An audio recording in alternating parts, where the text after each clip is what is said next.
আমি বাইকৰ ক্ষেত্ৰত এক্সেপ্ট হেলমেট আন কোনো কথাত ফাইন কৰিব নোৱাৰিব।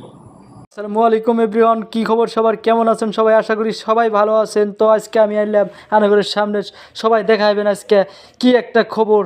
রাজ্যর লাখ লাখ বাইক আরোহীর ই রিক্সা অটোর চালকর ভাবে ডাঙ্গর খবর। মুখ্যমন্ত্রী হিমন্ত বিশ্ব শর্মার ক্যাবিনেট এই ডাঙ্গর খবর।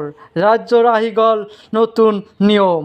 বর্তমান বাইক চালায় যে কোনো একটা সেকেন্ডে যদুল পড়লেন, যদুল সেই সেকেন্ডে বাইক একটা চালায় গেতেছেন, যাইতে যদুল হেলমেট নিয়ে জুল বাইক চালায় যান, কোনো একটা সেকেন্ডে যাহেরা সেকেন্ডে পড়বেন না। আর জুল বাইক যদুল চালায় গেলেন হেলমেট ছাড়া, তাহলে যাহেরা সেকেন্ডে পড়ে যাবেন। আরো বাকি যত খবর আছে সবাই শুনেন। ডক্টর হিমন্ত বিশ্ব শর্মাই ইতিমধ্যে কয়া দিব, সবাই শুনে। বিভিন্ন সংবাদ মাধ্যমত সাধাৰণতে এটা অভিযোগ উঠা যায়